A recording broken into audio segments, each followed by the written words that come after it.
Good morning.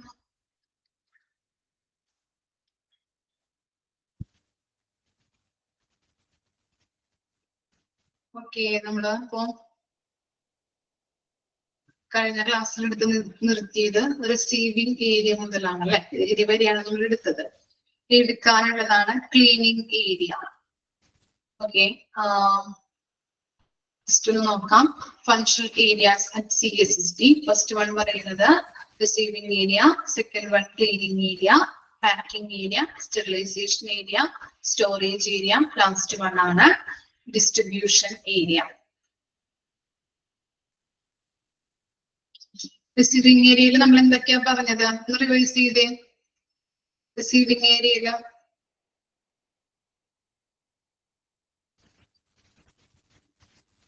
ഏതൊക്കെയാ നമ്മൾ പറഞ്ഞത്?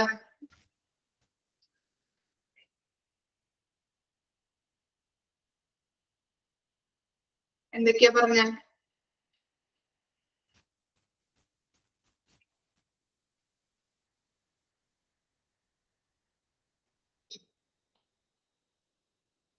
റിസീവിംഗ് ഏരിയയില്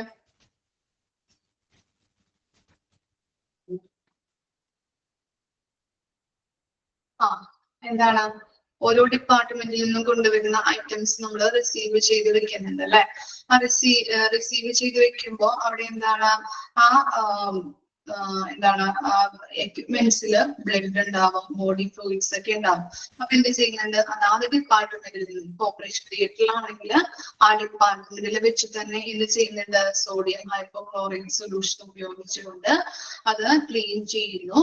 അതിനുശേഷമാണ് റിസീവിംഗ് ഏരിയയിലേക്ക് കൊണ്ടുവരുന്നത്. അതിനുശേഷം അവിടെ കൊണ്ടുവരുമ്പോ ഒരു പ്രത്യേക വിൻഡോ ഉണ്ട്. അതിനകത്ത് കൂടിയാണ് അവരെ കൊടുക്കുന്നത്, റിസീവ് ചെയ്തെടുക്കുന്നത്. ഇനി അവിടെ കൊണ്ടുവരുമ്പോ എന്താണ്? അത് കൗണ്ട് ചെയ്യും അല്ലെ. കൗണ്ട് ചെയ്യുമ്പോ അൺഷാർപ്പ്നെസ് അല്ലെ, വളഞ്ഞതോ ഒടിഞ്ഞതോ അല്ലെങ്കിൽ ഇനി ഉപയോഗിക്കാൻ പറ്റാത്തതോ ആയിട്ടുള്ള ഐറ്റംസ് ഒക്കെ ഉണ്ടെങ്കിൽ അത് ഡിസ്പോസൽ ചെയ്ത് കളഞ്ഞിട്ട് ബാക്കിയുള്ള ഐറ്റംസ് അവർ എന്ത് ചെയ്യുന്നുണ്ട്? കൗണ്ട് ചെയ്ത് റെക്കോർഡ് ചെയ്ത് വെക്കുന്നു. അതിനുശേഷം എന്തിലേക്ക് ട്രാൻസ്ഫർ ചെയ്യുന്നു? ഏത് ഏരിയയിലേക്ക്? ക്ലീനിങ് ഏരിയയിലേക്ക് ട്രാൻസ്ഫർ ചെയ്യുന്നു. ഇത്തരം കാര്യങ്ങളാണ് റിസീവിംഗ് ഏരിയയിൽ നടക്കുന്നത്. ക്ലിയർ അല്ലേ? ഓക്കെ, ഇനി നെക്സ്റ്റ് നോക്കാം. Cleaning area. നെക്സ്റ്റ് ആണ് cleaning area. Here the instruments are cleaned either manually or by using machines. നമ്മള് ഈ ഇൻസ്ട്രുമെന്റ്സുകൾ അല്ലെങ്കിൽ എക്യുപ്മെന്റ്സുകൾ ക്ലീൻ ചെയ്യുന്നത് ചിലപ്പോ മാനുവലി അല്ലെ, മാനുവലി ആവാം, അല്ലെങ്കിൽ എന്താണ് മെഷീൻസ് യൂസ് ചെയ്തുകൊണ്ടും ക്ലീൻ ചെയ്യാനായിട്ട് പറ്റുന്നുണ്ട്. ഇനി മാനുവലി ആണെങ്കിലും എങ്ങനെയൊക്കെ വേണ്ടി വരും? എന്തൊക്കെ ഐറ്റംസ് ആണ് വേണ്ടി വരുന്നത്? കൈകൾ ഉപയോഗിച്ച് നമ്മൾ വാഷ് ചെയ്യുമ്പോൾ എന്തൊക്കെ ഐറ്റംസ് ആണ് വേണ്ടതെന്നാണ് താഴെ കൊടുത്തിരിക്കുന്നത്. For manual washing with water supply വേണം, ഡിറ്റർജൻസുകൾ വേണം, അതുപോലെ തന്നെ brush of many sizes and shape are needed in area. അല്ലെ, നമ്മൾ പറഞ്ഞിട്ടുണ്ടായിരുന്നു പലതരത്തിലുള്ള ഐറ്റംസ് ആയിരിക്കും അല്ലെ, എക്യുപ്മെന്റ്സുകൾ ആയിരിക്കാം. ചെറുതുണ്ടാവാം, വലുതുണ്ടാവാം.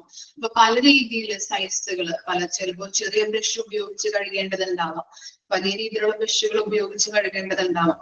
അങ്ങനെ പല രീതിയിലുള്ള ബ്രഷുകളും ഡിറ്റർജന്റുകളും വാട്ടർ സപ്ലൈയും മാനുവലി അല്ലെ, മാനുവൽ വാഷിങ്ങിന് ആവശ്യമായിട്ട് വരുന്നുണ്ട്. ഇനി നെക്സ്റ്റ് ആണ് എന്ത്?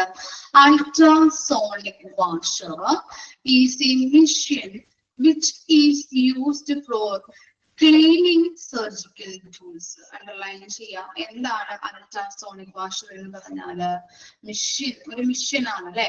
ആ മെഷീൻ ഉപയോഗിച്ചുകൊണ്ട് സർജിക്കൽ ടൂൾസുകൾ, സർജിക്കൽ എക്യുപ്മെന്റ്സുകൾ ക്ലീൻ ചെയ്യാനായിട്ട് സഹായിക്കുന്ന ഒരു മെഷീൻ ആണ് അൾട്രാസോണിക് വാഷർ എന്ന് പറയുന്നത്. Okay, it turns high frequency sound waves into mechanical vibration that makes small bubbles that rest on the internal surfaces of the tools and remove the waste particles.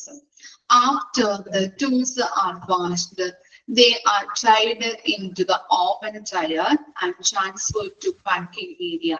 ഇനി ഈ machine ഉപയോഗിച്ചുകൊണ്ട് എങ്ങനെയാണ് എക്യുപ്മെന്റ്സുകൾ wash ചെയ്യുന്നത് എന്നാണ് അവിടെ കൊടുത്തിരിക്കുന്നത്. എന്താണ് ഹൈ ഫ്രീക്വൻസി സൗണ്ട് വേവ്സുകൾ എമിഷൻ പുറപ്പെടുവിക്കുന്നുണ്ട്. അങ്ങനെ പുറപ്പെടുവിക്കുമ്പോ എമിഷൻ എന്ത് ചെയ്യുന്നുണ്ട്, അത് മെക്കാനിക്കലി വൈബ്രേഷൻ ഉണ്ടാകുന്നുണ്ട്. ഹൈ ഫ്രീക്വൻസി സൗണ്ട് വേവ്സുകൾ പുറപ്പെടുവിക്കുമ്പോ മെക്കാനിക്കൽ വൈബ്രേഷൻസ് ഉണ്ടാകുന്നു. വൈബ്രേഷൻസ് ഉണ്ടാകുമ്പോൾ എന്താണ്, അതില് എന്താണ് ഈ ബബിൾസുകൾ അല്ലെ വൈബ്രേറ്റ് ചെയ്യുമ്പോൾ നമുക്കറിയാം എന്താണ് വൈബ്രേറ്റ് ചെയ്യുമ്പോൾ ഇങ്ങനെ ചെറിയ ചെറിയ ബബിൾസ് ഉണ്ടാകുന്നു. ആ ബബിൾസിൽ എന്ത് ചെയ്യുന്നുണ്ട്, ആ ബബിൾസുകൾ ഉണ്ടാകുമ്പോൾ ഓരോ ഇക്വിപ്മെന്റ്സിന്റെയും ചിലപ്പോ മൂലകളിൽ പോയിട്ട് ഈ ബബിൾസ് തട്ടി വേസ്റ്റുകൾ പുറന്തള്ളാനായിട്ട് ഹെൽപ്പ് ചെയ്യുന്നുണ്ട്. അങ്ങനെയാണ് അൾട്രാസോണിക് വാഷർ ഉപയോഗിച്ചുകൊണ്ട് ഓരോ എക്വിപ്മെന്റുകളും എന്ത് ചെയ്യുന്നത്, വാഷ് ചെയ്യുന്നത്. ഓക്കെ, എമിഷൻ എന്ത് ചെയ്യുന്നുണ്ട്, ഹൈ ഫ്രീക്വൻസി സൗണ്ട് വേവ്സുകൾ പുറപ്പെടുവിച്ച് എന്ത് ചെയ്യുന്നുണ്ട്, അപ്പോ ഫ്രീക്വൻസി സൗണ്ട് വേവ്സുകൾ പുറപ്പെടുവിക്കുമ്പോൾ വൈബ്രേഷൻ ഉണ്ടാകുന്നു. ആ വൈബ്രേഷനിലൂടെ ചെറിയ ചെറിയ ബബിൾസ് ഉണ്ടാകുന്നു. ആ ബബിൾസുകൾ ഓരോ എക്വിപ്മെന്റിന്റെയും മുക്കും മൂലയിലും പോയി തട്ടി വേസ്റ്റ് പാർട്ടിക്കിൾസ് പുറന്തള്ളുന്നു. Okay, after the tools are wash ചെയ്ത് അത് ഡ്രയർ അല്ലെ ഓവൻ ഡ്രയറിലിട്ട് ഉണക്കി പിന്നീട് അത് ഏത് ഏരിയയിലേക്ക് ട്രാൻസ്ഫർ ചെയ്യുന്നുണ്ട്, പാക്കിംഗ് ഏരിയയിലേക്ക് ട്രാൻസ്ഫർ ചെയ്യുന്നു. ഇത്തരത്തിലുള്ള കാര്യങ്ങളാണ് എവിടെ നടക്കുന്നത്, ക്ലീനിങ് ഏരിയയിൽ നടക്കുന്നത്. ഓക്കെ ആണോ? ഇമ്പോർട്ടന്റ് ആണ്. അൾട്രാസോണിക് വാഷർ അണ്ടർലൈൻ ചെയ്ത് വെക്കാം, ക്വസ്റ്റ്യൻ ചോദിക്കൂ കേട്ടോ, നിർബന്ധമായിട്ട് പഠിക്കേണ്ട കാര്യമാണ്. ഇനി നെക്സ്റ്റ് ആണ് packing area. Cleaned and dried instruments are packed before sterilization so that they are not stained while handling after they are sterilized. നമുക്കറിയാം എന്താണ് ഈ സ്റ്റെറിലൈസേഷന് മുൻപ് ഇൻസ്ട്രുമെന്റ്സുകൾ നമ്മൾ എന്ത് ചെയ്യണം, പാക്ക് ചെയ്യുന്നുണ്ട്. എന്തുകൊണ്ടാണ് അങ്ങനെ പറയുന്നത്? സ്റ്റെറിലൈസേഷന് മുൻപ് ഇൻസ്ട്രുമെന്റ്സുകൾ പാക്ക് ചെയ്യണം എന്ന് പറയുന്നത് എന്തായിരിക്കാം അതിന്റെ റീസൺ ആയിട്ട് വരുന്നത്? എന്തെങ്കിലും ഐഡിയ ഉണ്ടോ? സ്റ്റെറിലൈസേഷൻ ചെയ്യുന്നതിന് മുൻപ് ഐറ്റംസ് പാക്ക് ചെയ്യുന്നു, എന്തായിരിക്കാം അതിന്റെ റീസൺ?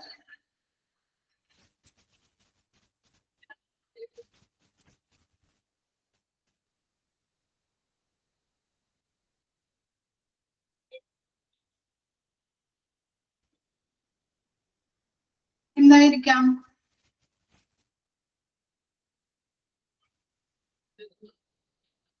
വെരി ഗുഡ് അല്ലെ.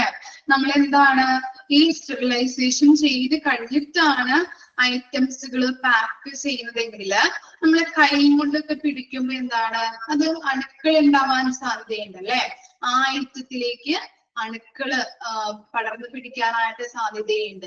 അപ്പോ ആ ഐറ്റം ഇനി നമ്മൾ കൈകൊണ്ടാണ് പിടിച്ച് പാക്ക് ചെയ്യുന്നതെങ്കിൽ എന്താണ് നമ്മളുടെ കൈകളിലെ അഴുക്കുകള് അതിനകത്ത് പകരും.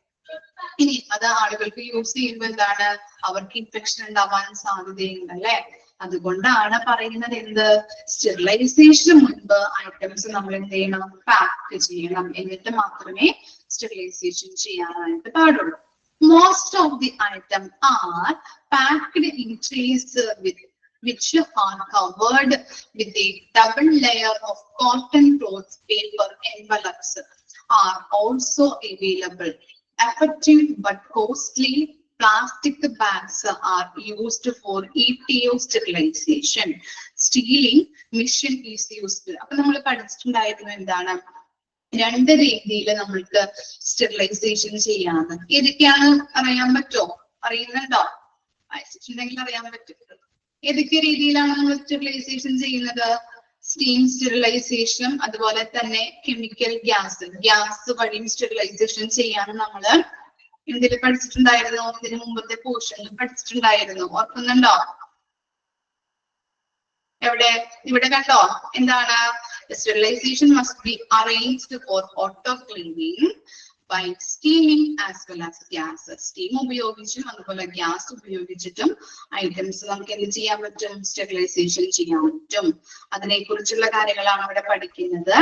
ഇനി എന്താണ് സ്റ്റീം സ്റ്റെറിലൈസേഷൻ ചെയ്യാനായിട്ട് എങ്ങനെയാണെന്നാണ് കൊടുത്തിരിക്കുന്നത്. Double layer of cotton cloth, paper എൻവലപ്സും അതുപോലെ തന്നെ ഈ കോട്ടൺ ക്ലോത്തും ഉപയോഗിച്ചുകൊണ്ട് ഡബിൾ ലെയറിൽ എന്ത് ചെയ്യുന്നുണ്ട്, ഐറ്റംസ് പാക്ക് ചെയ്തിട്ടാണ് സ്റ്റീം സ്റ്റെറിലൈസേഷൻ ചെയ്യുന്നത്. മനസ്സിലായോ? അതെന്താണ്, വളരെ കോസ്റ്റ് ഇഫക്റ്റീവ് ആണ് അല്ലെ, അധികം കോസ്റ്റ് ഒന്നുമില്ല. അതുപോലെ തന്നെ ഭൂരിഭാഗം ഐറ്റംസും സ്റ്റീം സ്റ്റെറിലൈസേഷൻ ആണ് യൂസ് ചെയ്യുന്നത്. ഇനി നെക്സ്റ്റ് നോക്കാം, ഗ്യാസ് ഉപയോഗിച്ച് ചെയ്യുന്നത്. അതാണ് ETO സ്റ്റെറിലൈസേഷൻ. അടുത്ത പോർഷനിലൊക്കെ പഠിക്കും കേട്ടോ, എന്താണ് ETO എന്നുള്ളതൊക്കെ പഠിക്കും. ഇത്രമാത്രം മനസ്സിലാക്കാം.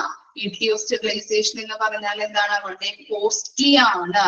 പ്ലാസ്റ്റിക് ബാഗ്സുകളിലാണ് ഐറ്റംസ് പാക്ക് ചെയ്തിട്ട് സ്റ്റെറിലൈസേഷൻ ചെയ്യുന്നത്. ഓക്കെ, വളരെ കോസ്റ്റ്ലി ആണ്. ഓക്കെ ഓക്കെ അപ്പൊ അത്തരം കാര്യങ്ങൾ മനസ്സിലാക്കാം. After packing and sealing instruments are transferred for sterilisation. പാക്കിങ്ങിന് ശേഷമാണ് നമ്മൾ സ്റ്റെറിലൈസേഷൻ ചെയ്യുന്നത്. അപ്പോൾ വസ്തുക്കൾ പാക്ക് ചെയ്ത് കഴിഞ്ഞിട്ട് എന്ത് ചെയ്യുന്നുണ്ട്, സ്റ്റെറിലൈസേഷൻ ഏരിയയിലേക്ക് ട്രാൻസ്ഫർ ചെയ്യുന്നു.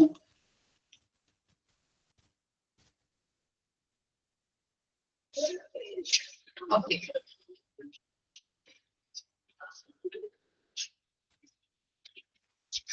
sterilization ആണ് അവിടെ. Sterilization is done by either of the two methods in CSSD.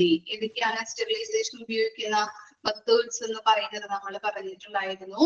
Steam സ്റ്റെറിലൈസേഷനും കെമിക്കൽ ഗ്യാസ് സ്റ്റെറിലൈസേഷനും. ഓക്കെ, ഇപ്പൊ സ്റ്റീം സ്റ്റെറിലൈസേഷൻ ഉപയോഗിച്ച് നമ്മൾ ഏത് മെഷീൻ ഉപയോഗിച്ചുകൊണ്ടാണ് ഈ സ്റ്റീം സ്റ്റെറിലൈസേഷൻ ചെയ്യുന്നത്? ഓട്ടോക്ലേവ്സ് മെഷീൻ ഉപയോഗിച്ചുകൊണ്ടാണ് സ്റ്റീം സ്റ്റെറിലൈസേഷൻ ചെയ്യുന്നത്. Steam under pressure is the most affordable method of sterilization. അപ്പൊ എന്താണ്, ഭൂരിഭാഗവും ഇൻസ്ട്രുമെന്റ്സ് അല്ലെങ്കിൽ എക്യുപ്മെന്റ്സുകള് ഈ സ്റ്റീം സ്റ്റെറിലൈസേഷൻ വഴിയാണ് സ്റ്റെറിലൈസേഷൻ ചെയ്യുന്നത്. ഓക്കെ, ഒരുപാട് ക്യാഷ് മുടക്കാതെ വളരെ എഫക്റ്റീവ് ആയിട്ട് നമുക്ക് ചെയ്യാൻ പറ്റുന്ന ഒന്നാണ് എന്ത്, സ്റ്റീം സ്റ്റെറിലൈസേഷൻ എന്ന് പറയുന്നത്. അതിനുപയോഗിക്കുന്ന മെഷീനാണ് ഓട്ടോക്ലേവ്സ്. ഓക്കെ, എല്ലാ ഐറ്റംസും ഭൂരിഭാഗവും എല്ലാ ഐറ്റംസുകളും സ്റ്റീം സ്റ്റെറിലൈസേഷൻ വഴിയാണ് എന്ത് ചെയ്യുന്നത്, സ്റ്റെറിലൈസേഷൻ ചെയ്യുന്നത്. Autoclave produces steam at the temperature of 121 degrees centigrade under 15 pounds of pressure. Okay, അപ്പൊ എന്ത് ചെയ്യുന്നുണ്ട്, ഓട്ടോക്ലേവില് എങ്ങനെയാണ് സ്റ്റീം സ്റ്റെറിലൈസേഷൻ ചെയ്യുന്നത്? 121 സെന്റിഗ്രേഡില് ടെമ്പറേച്ചർ കൊടുത്തുകൊണ്ട് 15 pounds of pressure 121 സെന്റിഗ്രേഡിൽ ടെമ്പറേച്ചറും കൊടുത്തിട്ടാണ് ഇത് ചെയ്യുന്നത്, സ്റ്റീം സ്റ്റെറിലൈസേഷൻ ചെയ്യുന്നത്. ഇനി അതിന്റെ പ്രോസസ്സ് കംപ്ലീറ്റ് ആക്കുന്നത് എത്ര മിനിറ്റ്സ് കൊണ്ടാണ്? In this process 20 minutes is needed to sterilization. അപ്പൊ 20 minutes എന്തിനു വേണം, സ്റ്റീം സ്റ്റെറിലൈസേഷൻ ചെയ്യാനായിട്ട് അവിടെ വേണം. ഓക്കെ, 20 minutes കൊണ്ടാണ് ഐറ്റംസുകൾ സ്റ്റീം സ്റ്റെറിലൈസേഷൻ ചെയ്ത് കംപ്ലീറ്റ് ആക്കുന്നത്. അപ്പൊ എങ്ങനെയാണ്, 121 സെന്റിഗ്രേഡില് ടെമ്പറേച്ചർ കൊടുത്തുകൊണ്ടും 15 പൗണ്ട്സ് എന്ന് പറഞ്ഞാൽ എന്താണ്, യൂണിറ്റ് ഓഫ് മെഷറിംഗ് വെയിറ്റ്, അതാണ് അവിടെ ഉദ്ദേശിക്കുന്നത് കേട്ടോ. Weight, units of measuring weight ആണ് പൗണ്ട്സ് എന്നതുകൊണ്ട് ഉദ്ദേശിക്കുന്നത്. അപ്പൊ അവിടെ 15 pounds of pressure ഉപയോഗിച്ചുകൊണ്ടും 121 സെന്റിഗ്രേഡ് ടെമ്പറേച്ചർ കൊടുത്തുകൊണ്ടും 20 മിനിറ്റ് സ്റ്റീം സ്റ്റെറിലൈസേഷൻ ചെയ്യും. ഓക്കെ, അതാണ് ഓട്ടോക്ലേവ് സ്റ്റീം സ്റ്റെറിലൈസേഷൻ എന്ന് പറയുന്നത്. ക്ലിയർ ആണോ? വായിച്ചു നോക്കിയേ.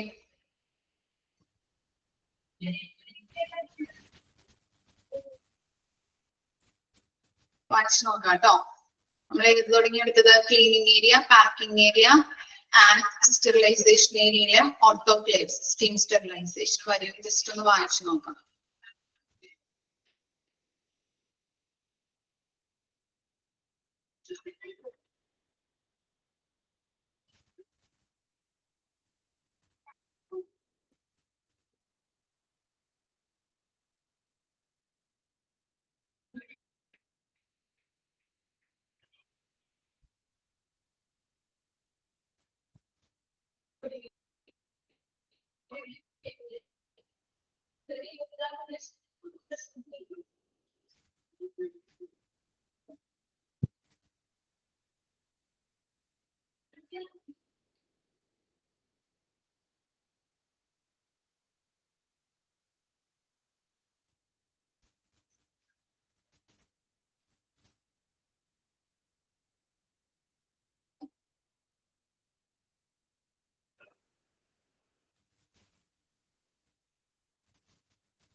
ക്ലിയർ ആയോ?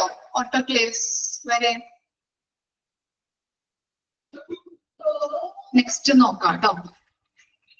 നെക്സ്റ്റ് നോക്കാം. Ethylene oxide mission, ETO. ETOന്റെ ഫുൾ ഫോം ഒക്കെ ചോദിക്കാറുണ്ട്. എക്സ്പാൻഡ് ETO ചോദിച്ചു കഴിഞ്ഞാൽ എഴുതേണ്ടതാണ് എത്തലീൻ ഓക്സൈഡ് മിഷൻ. അതിനെ പറയുന്ന മറ്റൊരു പേരാണ് കെമിക്കൽ ഗ്യാസ് സ്റ്റെറിലൈസേഷൻ. അതിന്റെ ആ മിഷനാണ് കേട്ടോ. ആ മിഷനിലൂടെയാണ് നമ്മൾ എന്ത് ചെയ്യുന്നത്, ഈ കെമിക്കൽ ഗ്യാസ് സ്റ്റെറിലൈസേഷൻ ചെയ്യുന്നത്. ഓക്കെ, അപ്പൊ ഗ്യാസ് വഴി സ്റ്റെറിലൈസേഷൻ ചെയ്യുന്നതിനെ ETO എന്നും പറയും. കെമിക്കൽ ഗ്യാസ് സ്റ്റെറിലൈസേഷൻ ആണ്, ഓർത്ത് വെക്കാം. This method is primarily used for heat responsive or moisture responsive materials like cardiac catheter, plastic items and endoscopy. അപ്പോ ഏതൊക്കെ ഐറ്റംസ് ആണ് കെമിക്കൽ ഗ്യാസ് സ്റ്റെറിലൈസേഷൻ ചെയ്യുന്നത്? Cardiac catheter, small tiny plastic tube ആണ് അല്ലെ. അതുപോലെ തന്നെ പ്ലാസ്റ്റിക് ഐറ്റംസ്, എൻഡോസ്കോപ്പി. അപ്പൊ അങ്ങനെയുള്ള ഐറ്റംസുകളാണ് നമ്മൾ എന്ത് ചെയ്യുന്നത്, കെമിക്കൽ ഗ്യാസ് സ്റ്റെറിലൈസേഷൻ ചെയ്യുന്നത്. എന്തുകൊണ്ടായിരിക്കാം ഈ ഐറ്റംസ് സ്റ്റീം സ്റ്റെറിലൈസേഷൻ ചെയ്യാത്തത്? എന്തെങ്കിലും ഐഡിയ കിട്ടുന്നുണ്ടോ? എന്തുകൊണ്ടായിരിക്കാം സ്റ്റീം സ്റ്റെറിലൈസേഷൻ ചെയ്യാത്തത് ഇങ്ങനെയുള്ള ഐറ്റംസ്, പ്ലാസ്റ്റിക് ഐറ്റംസ് ഒക്കെ?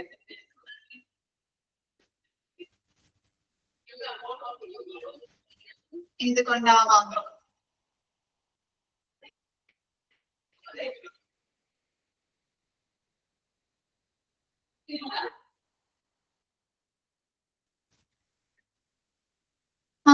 ഉരുകിപ്പോവും അല്ലെ, ഉരുകിപ്പോകുന്നത് കൊണ്ടാണ് അങ്ങനെ ചെയ്യാത്തത്. ഓക്കെ, അപ്പോ ഇങ്ങനെയുള്ള ഐറ്റംസ് നമ്മൾ എന്ത് ചെയ്യുന്നുണ്ട്, കെമിക്കൽ ഗ്യാസ് വഴിയായിട്ടാണ് സ്റ്റെറിലൈസേഷൻ ചെയ്യുന്നത്.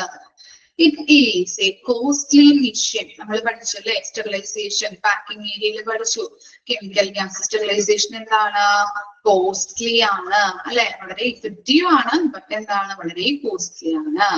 It is a costly mission and uses poisonous gas, due to which it is necessary to make sure that these items are to be free of gas molecules before using them on a patient. The entire cycle may take up to 8 to 12 hours. അപ്പോ ഇതിന്റെ എന്താ പറയുന്നത്, നമ്മൾ പറഞ്ഞു cardiac catheter, plastic items, endoscopy, ഇതൊക്കെയാണ് നമ്മൾ എന്ത് ചെയ്യുന്നത്, ഈ ഗ്യാസ് വഴി സ്റ്റെറിലൈസേഷൻ ചെയ്യുന്നത്.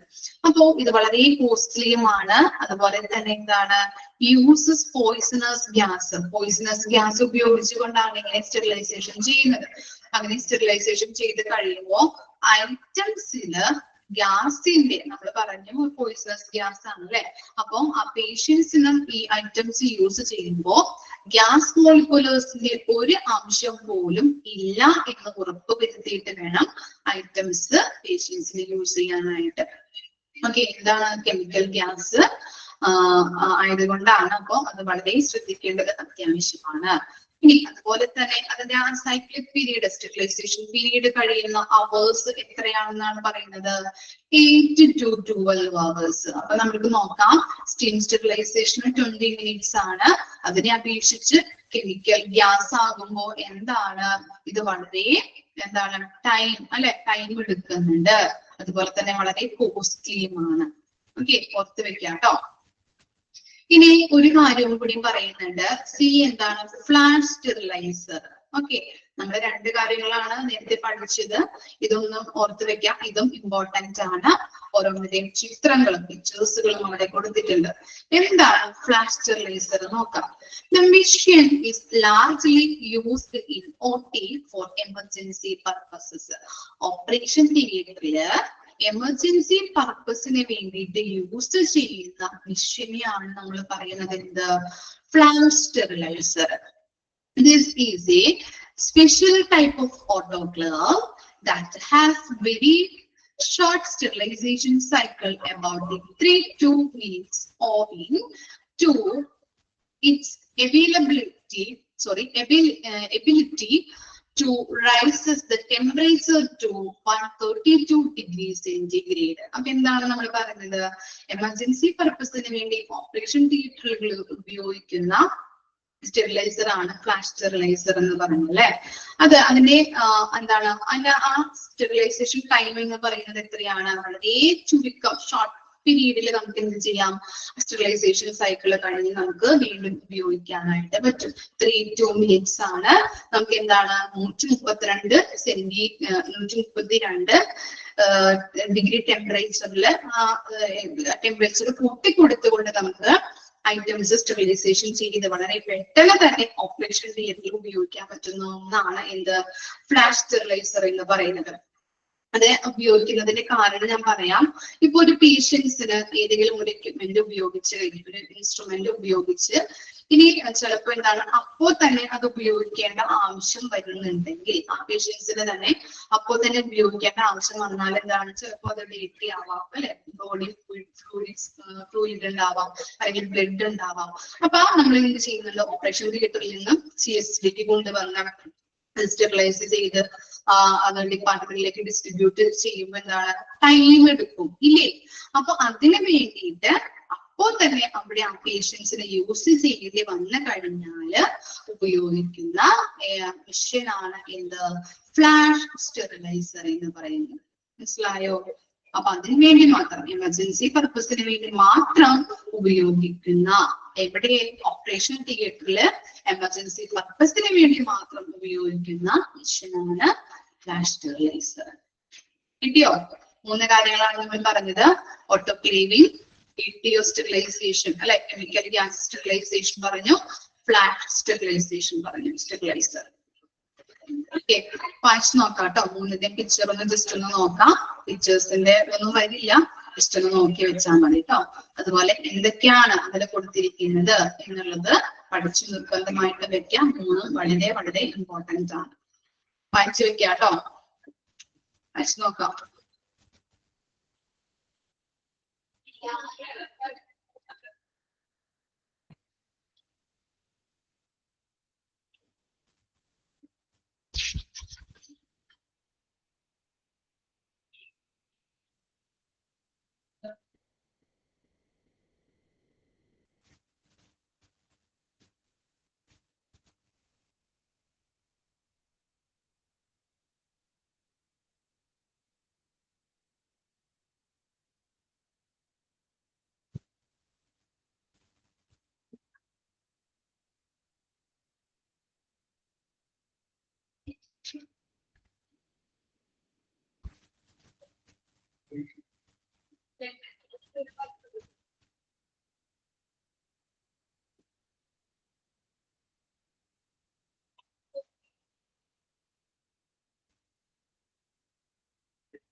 ക്ലിയർ ആയെങ്കിൽ കമന്റ് ഇടാം കേട്ടോ. അടുത്ത പോർഷൻ നോക്കാം.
Packing area. Okay.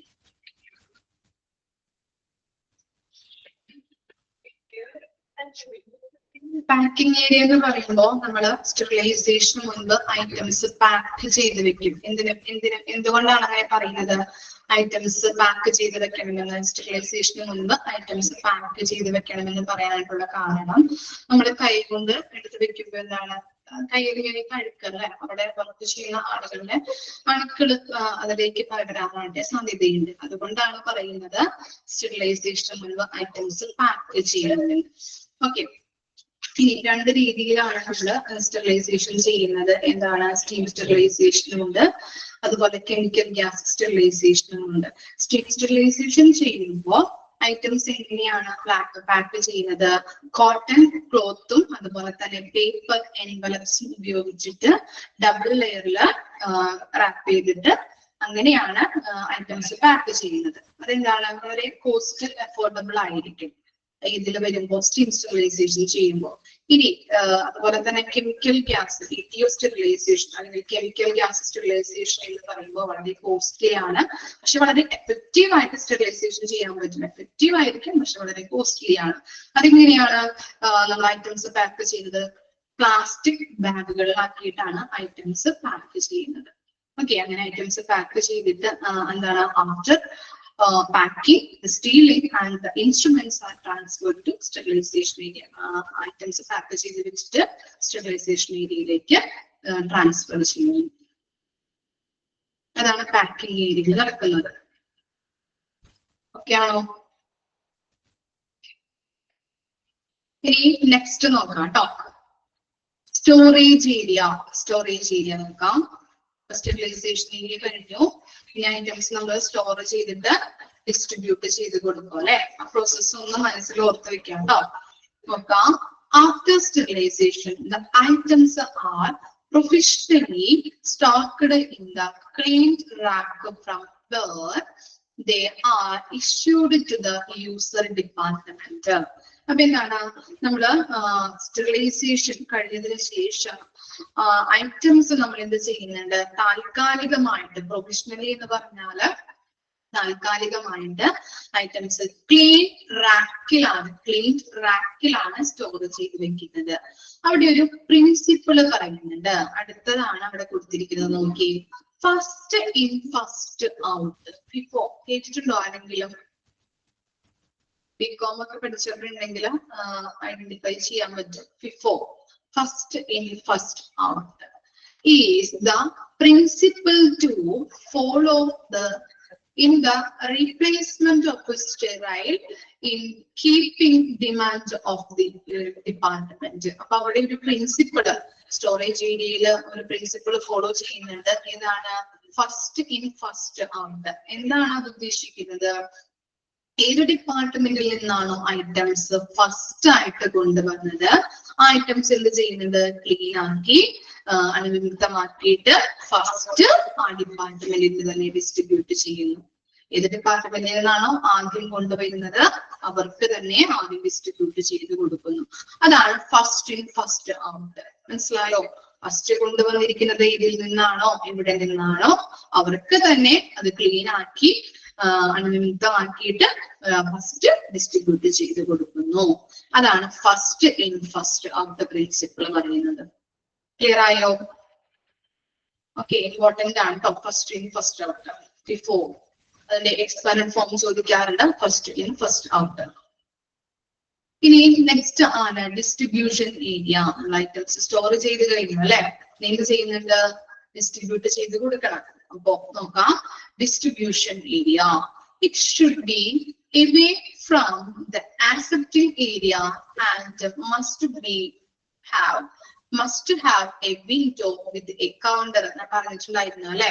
റിസീവിംഗ് ഏരിയയിൽ ഐറ്റംസ് റിസീവ് ചെയ്യാനായിട്ട് ഒരു പ്രത്യേക രീതിയിലുള്ള കൗണ്ടർ ഉണ്ടാവും. അതുപോലെ തന്നെ ഇവിടെയും ഉണ്ടാകും ഡിസ്ട്രിബ്യൂഷൻ ഏരിയയിലും പ്രത്യേക രീതിയിലുള്ളൊരു വിൻഡോ ഉണ്ടാവും. In modern hospitals there may be a different lift for the shifting the sterilized materials to use the department. ഇനി മോഡേൺ ഹോസ്പിറ്റൽസിലൊക്കെ ആണെങ്കിൽ അല്ലെ, മൾട്ടി സ്പെഷ്യാലിറ്റി ഹോസ്പിറ്റൽ അല്ലെങ്കിൽ മോഡേൺ ഹോസ്പിറ്റലൊക്കെ ആണെങ്കിൽ എന്താണ് ഇത്തരത്തിലുള്ള ഐറ്റംസ് കൊണ്ടുപോകാനായിട്ട് ഡിസ്ട്രിബ്യൂട്ട് ചെയ്ത് കൊടുക്കാനായിട്ട് എന്തുണ്ടാവും, പ്രത്യേക രീതിയിലുള്ള ലിഫ്റ്റുകൾ ഉണ്ടാവും. ഇത് കൊണ്ടുപോയി കൊടുക്കാനായിട്ട് ഓരോരോ ഡിപ്പാർട്ട്മെന്റിലേക്ക് ഡിസ്ട്രിബ്യൂട്ട് ചെയ്ത് കൊടുക്കാനായിട്ടുള്ള എന്തുണ്ടാവും, പ്രത്യേക ലിഫ്റ്റുകൾ അവിടെ അവൈലബിൾ ആയിരിക്കും. ഇത്തരം കാര്യങ്ങളാണ് ഡിസ്ട്രിബ്യൂഷൻ ഏരിയയിൽ പറയുന്നത്. ഓക്കെ, ഇമ്പോർട്ടന്റ് ആണ്. ഫസ്റ്റ് ഇൻ ഫസ്റ്റ് ഔട്ട് ഓർത്ത് വയ്ക്കുക. ക്ലിയർ ആണോ? Storage area and distribution area okay ആണോ?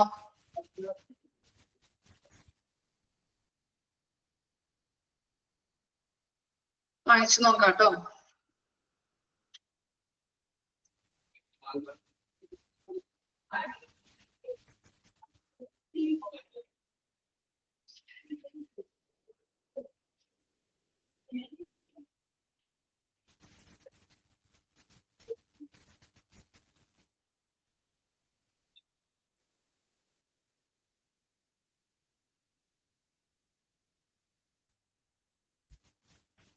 ക്ലിയർ ആണെങ്കിൽ കമന്റ് ഇടാം.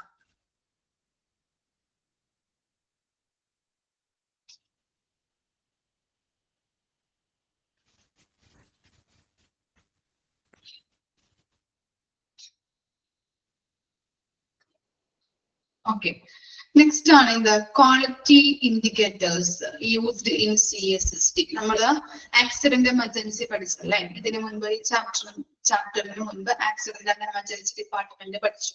അവിടെയും നമ്മൾ എന്ത് പഠിച്ചിട്ടുണ്ടായിരുന്നു? ക്വാളിറ്റി ഇൻഡിക്കേറ്റേഴ്സ് അല്ലെ, സൂചകങ്ങള് പഠിച്ചിട്ടുണ്ടായിരുന്നു അല്ലെ.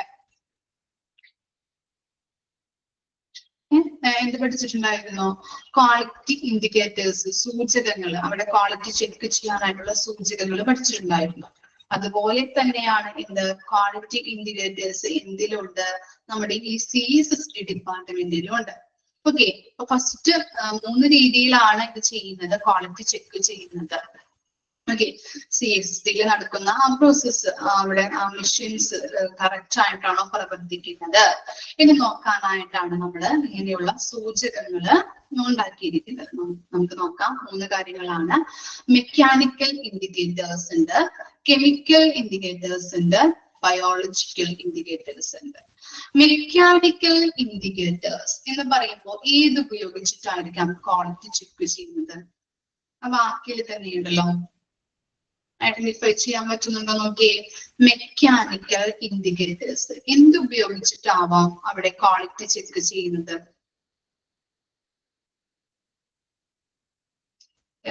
മെഷീൻസ് അല്ലെ, മെഷീൻസ് ഉപയോഗിച്ചുകൊണ്ടാണ് അവിടെ ക്വാളിറ്റി ചെക്ക് ചെയ്യുന്നത്. Display recording time, temperature, humidity and pressure throughout the time of sterilization cycle. അപ്പൊ എന്താണ് നമ്മൾ എന്ത് ചെയ്യുന്നുണ്ട്? നമ്മള് ഈ സ്റ്റീം സ്റ്റെറിലൈസേഷൻ ഉപയോഗിക്കുന്ന അല്ലെ, സ്റ്റീം സ്റ്റെറിലൈസേഷൻ ഒരു മെഷീൻ ഉപയോഗിക്കുന്നുണ്ടല്ലോ, ഓട്ടോക്ലേവിംഗ് അല്ലെ. ഓട്ടോക്ലേവിംഗ് ആണ് സ്റ്റീം സ്റ്റെറിലൈസേഷൻ ഉപയോഗിക്കുന്നത്. ആ മെഷീന്റെ ക്വാളിറ്റി ചെക്ക് ചെയ്യുന്നത് എങ്ങനെയാണ്? അവിടെ ഒരു മെഷീൻ ഘടിപ്പിച്ചിട്ട് അതിനകത്ത് നമ്മൾ എന്ത് കൊടുത്തിട്ടുണ്ടാവും? റെക്കോർഡിംഗ് ടൈം അല്ലെ, അതിന്റെ ആ പ്രോസസ്സിംഗ് ടൈം, ക്ലേവിംഗിന്റെ പ്രോസസ്സിംഗ് ടൈം എപ്പോഴാണ് തീരുന്നത്, അല്ലെങ്കിൽ എത്ര മിനിറ്റ് കൊണ്ട് നമുക്ക് സ്റ്റെറിലൈസേഷൻ ചെയ്യാൻ പറ്റുമോ, അതിനകത്ത് എത്ര മിനിറ്റ്സ് കൊണ്ടാണ്? 20 മിനിറ്റ്സ് കൊണ്ട്. അപ്പൊ അതിന്റെ ടൈം, ടെമ്പറേച്ചർ അല്ലെ, 121 സെന്റിഗ്രേഡില് ടെമ്പറേച്ചർ കൊടുത്തുകൊണ്ടാണ് നമ്മൾ പറഞ്ഞിട്ടുണ്ടായിരുന്നു. അതുപോലെ തന്നെ പ്രഷർ അല്ലെ. ഓക്കെ, ഹ്യൂമിഡിറ്റി എന്താണ്? ഹ്യൂമിഡിറ്റി എന്ന് പറഞ്ഞാല് ഹ്യൂമിഡിറ്റി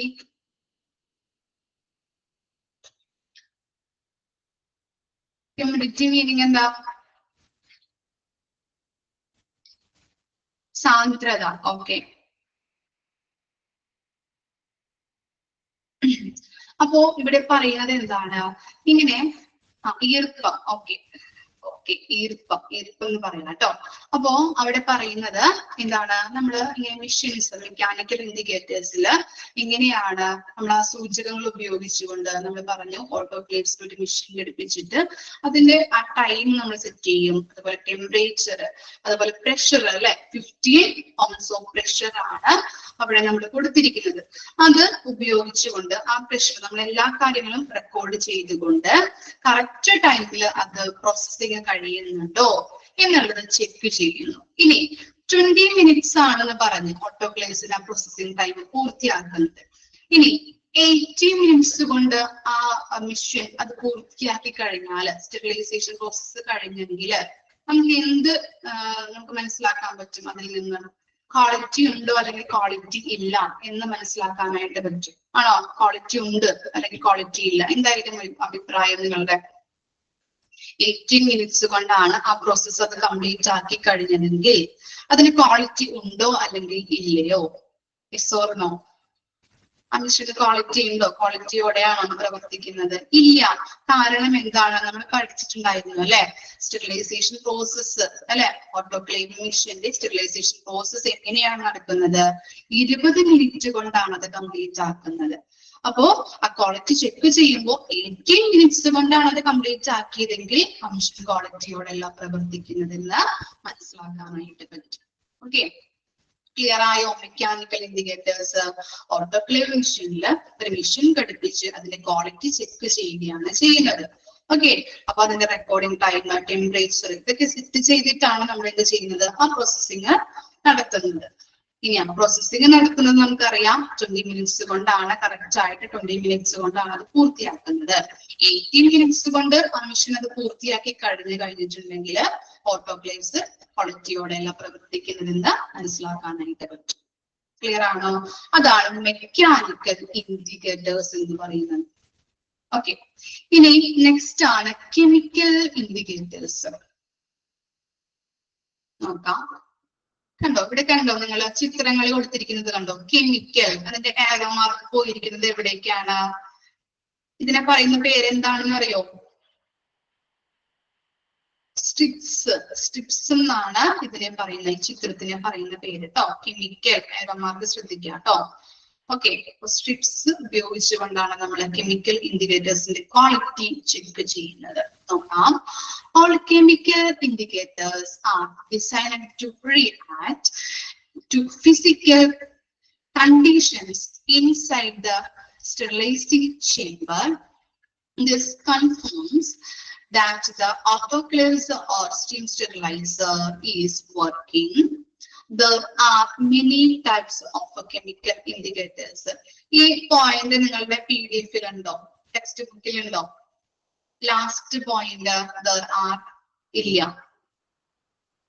ഓക്കെ, ഇല്ല, ജസ്റ്റ് ഒന്ന് എഴുതിയെടുത്തോളൂ കേട്ടോ. അത് there are many types of chemical indicators such as Bovie tick test pack and chemical indicators strips. Okay, രണ്ട് എക്സാമ്പിൾസ് ആണ് അവിടെ കൊടുത്തിരിക്കുന്നത്. ജസ്റ്റ് ഒന്ന് എഴുതിയെടുക്കാം.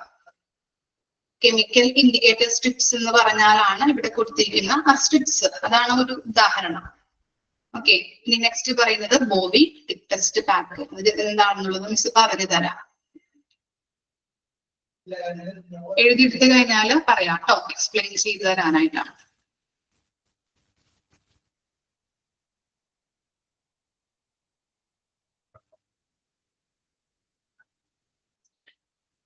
ഇവിടെ കൊടുത്തിട്ടുണ്ട്, സ്ക്രീനിൽ കൊടുത്തിട്ടുണ്ട്. അത് ജസ്റ്റ് ഒന്ന് എഴുതിയെടുക്കാനാണ് പറഞ്ഞത് miss. Last point, there are many types of chemical indicators such as Bovie tick test pack and chemical indicator strips.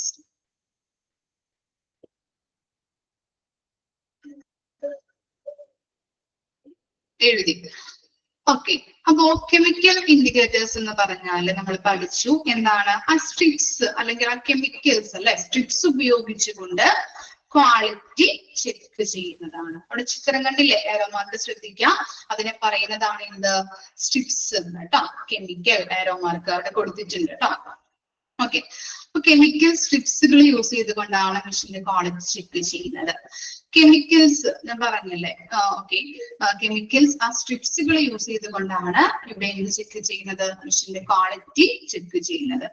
Sterilise ചെയ്ത് കഴിഞ്ഞ അല്ലെങ്കിൽ ആ സ്റ്റെറിലൈസ് ചെയ്യുന്ന ആ ചേംബർ ഉണ്ടാവുമല്ലോ, ആ ചേംബറില് എന്ത് ചെയ്യുന്നുണ്ട്, ഐറ്റംസ്, പാക്ക് ചെയ്ത ഐറ്റംസ് സ്റ്റെറിലൈസ് ചെയ്യാനായിട്ട് വെക്കുന്നുണ്ട്. എന്ത് ചെയ്യുന്നുണ്ട്, സ്റ്റെറിലൈസ് ചെയ്യാനായിട്ടുള്ള ആ ചേംബറിൽ ഐറ്റംസ് പാക്ക് ചെയ്ത് വെക്കുന്നു, സ്റ്റെറിലൈസ് ചെയ്യാൻ വേണ്ടിയിട്ട്.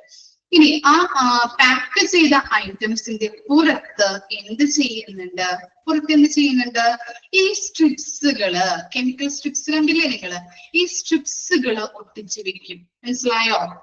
ഒരു ചേംബർ ഉണ്ടാവും, ആ ചേംബറിനകത്ത് ഐറ്റംസ് സ്റ്റെറിലൈസേഷൻ ചെയ്യാൻ വേണ്ടിയിട്ട് ഐറ്റംസ് പാക്ക് ചെയ്ത് വെക്കുന്നു. ആ പാക്ക് ചെയ്ത ഐറ്റത്തിന്റെ കൂടെ എന്ത് ചെയ്യുന്നുണ്ട്, ഈ സ്ട്രിപ്സും കൂടി ഒട്ടിച്ചു വെക്കുന്നു. മനസ്സിലായില്ലേ? ഒട്ടിച്ചു വെക്കും. എന്നിട്ട് എന്ത് ചെയ്യുന്നുണ്ട്, സ്റ്റെറിലൈസേഷൻ പ്രോസസ്സ് തുടങ്ങുന്നു. ഓക്കെ, ആ ഐറ്റത്തിന്റെ കൂടെ ഈ സ്ട്രിപ്സുകൾ ഒട്ടിച്ചു വെച്ചിട്ട് സ്റ്റെറിലൈസേഷൻ പ്രോസസ്സ് തുടങ്ങുന്നുണ്ട് അല്ലെ. സ്റ്റെറിലൈസേഷൻ പ്രോസസ്സ് തുടങ്ങുമ്പോ എന്താണ്, സ്റ്റെറിലൈസേഷൻ ചെയ്യുമ്പോൾ അവിടെ ഫിസിക്കൽ ആയിട്ടുള്ള കണ്ടീഷൻ ഉണ്ടാകും അല്ലെ. അവിടെ ടെമ്പറേച്ചർ, അതുപോലെ പ്രഷർ ഇതൊക്കെ കൊടുത്തിട്ടാണ് നമ്മള് എന്താ ചെയ്യുന്നത്, സ്റ്റെറിലൈസേഷൻ ചെയ്യുന്നത്. അപ്പോ ഈ പ്രഷർ, ടെമ്പറേച്ചർ ഒക്കെ കൊടുക്കുമ്പോൾ ഈ കെമിക്കൽസ് എന്ത് ചെയ്യും, ഇതിനോട് റിയാക്ട് ചെയ്യാനായിട്ട് തുടങ്ങും. ഓക്കെ, സ്റ്റെറിലൈസേഷൻ കഴിഞ്ഞ് ഈ ട്രേ പുറത്തെടുക്കുമ്പോ എന്താണ്, ആ സമയത്ത് നമ്മൾ ഒട്ടിച്ചു വെച്ച സ്ട്രിപ്സുകളില് എന്തെങ്കിലും കളർ ചേഞ്ച് ഉണ്ടായിട്ടുണ്ട് എന്നുണ്ടെങ്കിൽ സ്റ്റെറിലൈസേഷൻ പ്രോസസ്സ് സക്സസ്ഫുൾ ആണെന്ന് മനസ്സിലാക്കാൻ പറ്റും. മനസ്സിലായോ?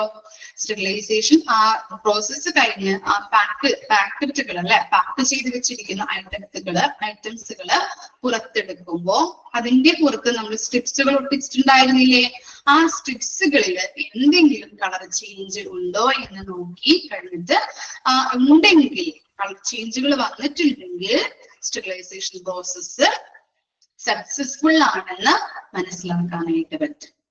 അതാണ് എന്ത്, കെമിക്കൽ ഇൻഡിക്കേറ്റേഴ്സ് എന്ന് പറയുന്നത്. കെമിക്കൽ ഇൻഡിക്കേറ്റേഴ്സ് ഉപയോഗിച്ചുകൊണ്ട് നമ്മൾ എന്ത് ചെയ്യുന്നുണ്ട്, ഐറ്റത്തിന്റെ കൂടെ ഈ സ്ട്രിപ്സുകളും ഒട്ടിച്ച് വെച്ച് സ്റ്റെറിലൈസേഷൻ പ്രോസസ്സ് കഴിയുമ്പോൾ ഈ ഐറ്റം പുറത്തെടുക്കുമ്പോൾ സ്ട്രിപ്സുകളിൽ എന്തെങ്കിലും കളർ ചേഞ്ച് ഉണ്ടോ എന്ന് ഐഡന്റിഫൈ ചെയ്ത് കഴിഞ്ഞിട്ടുണ്ടെങ്കിൽ, കളർ ചേഞ്ച് ഉണ്ട് എന്നുണ്ടെങ്കിൽ ആ സ്റ്റെറിലൈസേഷൻ പ്രോസസ്സ് സക്സസ്ഫുൾ ആണെന്ന് പറയാനായിട്ട് പറ്റും. ക്ലിയർ ആണോ? Chemical indicators. ഓക്കെ, ഇനി അവിടെ എന്താണ്, ബോവി ടിക് ടെസ്റ്റ് പാക്ക് എന്ന് കൊടുത്തിട്ടുണ്ട് അല്ലെ. അതും ഒരു എക്സാമ്പിൾ ആണ്.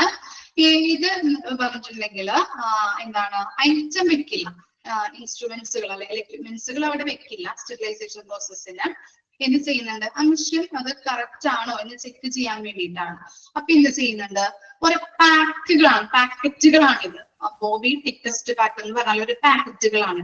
ഈ പാക്കറ്റുകളുടെ മുകളിൽ ഇങ്ങനെ കുത്തുകുത്തായിട്ടുള്ള കുഴികൾ ഉണ്ടാവും, ചെറിയ ചെറിയ ഇങ്ങനെ കുത്തുകുത്തുകൾ ഉണ്ടാവും. ഇതെന്ത് ചെയ്യുന്നുണ്ട്, ആ ചേംബറിൽ വെച്ച് സ്റ്റെറിലൈസേഷൻ പ്രോസസ്സ് കംപ്ലീറ്റ് ആക്കി ഈ പാക്കറ്റുകൾ നമ്മൾ പുറത്തെടുക്കുമ്പോ ആ പുറത്ത് ഞാൻ പറഞ്ഞില്ലേ ഇങ്ങനെ കുത്തുകുത്തുകൾ ഉണ്ടാവുന്നത്, ആ കുത്തുകളില് എന്തെങ്കിലും കളർ ചേഞ്ച് ഉണ്ടോ എന്ന് നോക്കുമ്പോൾ കളർ ചേഞ്ച് ഉണ്ട് എന്നുണ്ടെങ്കിൽ സ്റ്റെറിലൈസേഷൻ പ്രോസസ്സ് സക്സസ്ഫുൾ ആണെന്ന് മനസ്സിലാക്കാൻ പറ്റും. ജസ്റ്റ് ഒന്ന് മനസ്സിലാക്കി വെച്ചാൽ മതി. 2 എക്സാമ്പിൾസ് ആണ് അവിടെ പറയുന്നത്. ബോവി ടിക് ടെസ്റ്റ് പാക്കും അതുപോലെ തന്നെ എന്താണ്, കെമിക്കൽ ഇൻഡിക്കേറ്റേഴ്സ് സ്ട്രിപ്സും. ഓക്കെ, ക്ലിയർ അല്ലേ?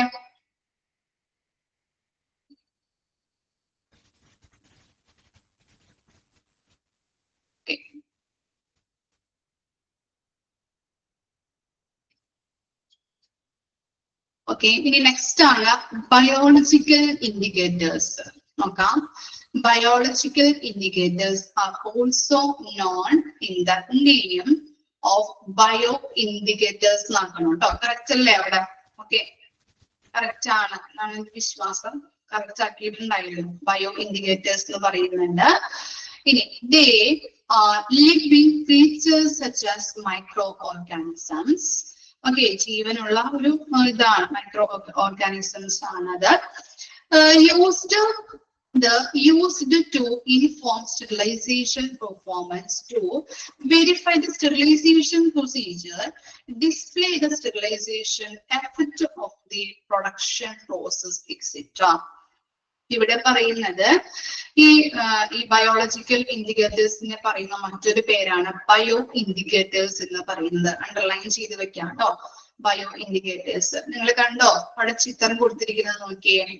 ബയോളജിക്കൽ ആരോ മാർക്ക് വന്നിരിക്കുന്നത് നോക്കിയേ. ചെറിയ ചെറിയ 3 കുപ്പികൾ കാണുന്നുണ്ട് അല്ലെ?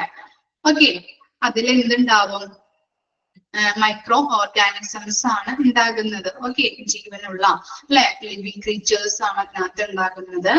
അപ്പൊ അത് ആ കുപ്പികളെ പറയുന്നത് ആംബ്യൂൾ എന്നാണ് കേട്ടോ. ആ ചെറിയ ചെറിയ ബോട്ടിൽ അതിനെ പറയുന്നതാണ് ആംബ്യൂൾ. Ampoule, AMPUL, ആംബ്യൂൾസ്. ആംബ്യൂൾസ് കേട്ടോ. AMPULSE, ആംബ്യൂൾസ്. ആംബ്യൂൾസ് എന്നാണ് ആ ചെറിയ ചെറിയ 3 ബോട്ടിൽ കാണുന്നില്ലേ അതിനെ പറയുന്നത്. Okay,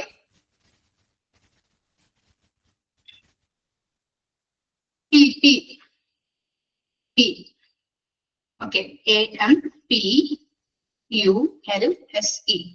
okay, ampoules. ഓക്കെ, അപ്പോ നമ്മൾ പറഞ്ഞു ബയോളജിക്കൽ ഇൻഡിക്കേറ്റേഴ്സ്. ബയോളജിക്കൽ ഇൻഡിക്കേറ്റേഴ്സിനെ പറയുന്നത് ബയോ ഇൻഡിക്കേറ്റേഴ്സ് എന്ന് പറയുന്നുണ്ട്. ജീവനുള്ളവയാണ് അല്ലെങ്കിൽ മൈക്രോ ഓർഗാനിസംസ് ആണ് ഇൻഡിക്കേറ്റേഴ്സ് ആയിട്ട് ഇവിടെ ഉപയോഗിക്കുന്നത്. അപ്പൊ നമ്മൾ പറഞ്ഞു സ്റ്റെറിലൈസേഷൻ ചേംബറിൽ സെയിം തന്നെയാണല്ലോ, കെമിക്കൽ ഇൻഡിക്കേറ്റേഴ്സിന്റെ പോലെ തന്നെയാണ് ഇവിടെ നടക്കുന്നത്. ഐറ്റത്തിന്റെ കൂടെ എന്ത് ചെയ്യുന്നുണ്ട്? ഈ ആംബ്യൂൾസും പൊട്ടിച്ചു വയ്ക്കും.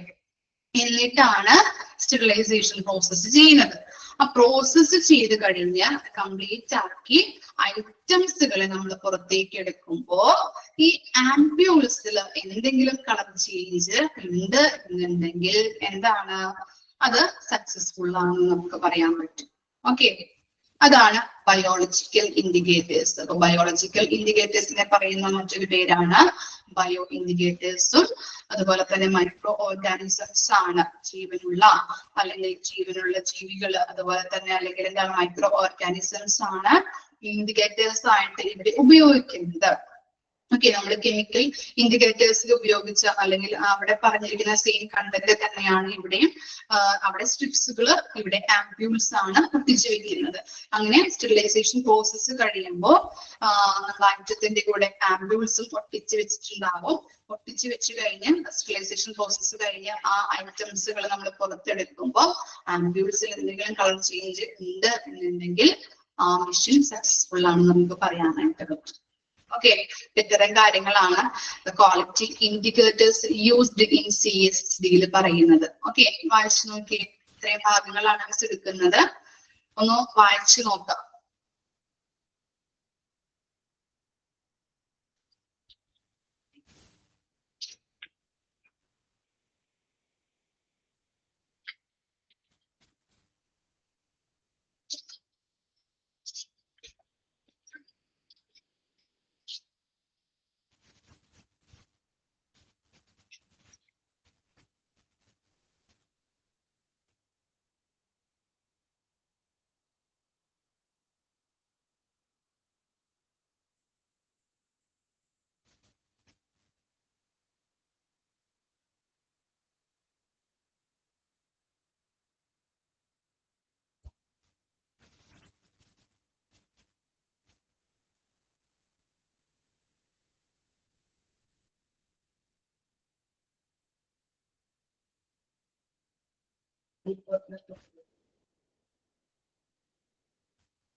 ക്ലിയർ ആണോ?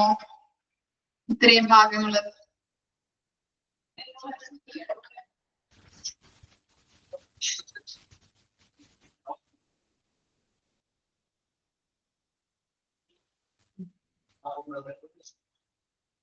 ഓക്കെ. അപ്പൊ ഇത്രയും വരെ നെക്സ്റ്റ് ക്ലാസ്സിൽ വരുമ്പോ വായിച്ച് മനസ്സിലാക്കിയിട്ട് വരാം കേട്ടോ. Okay, thank you.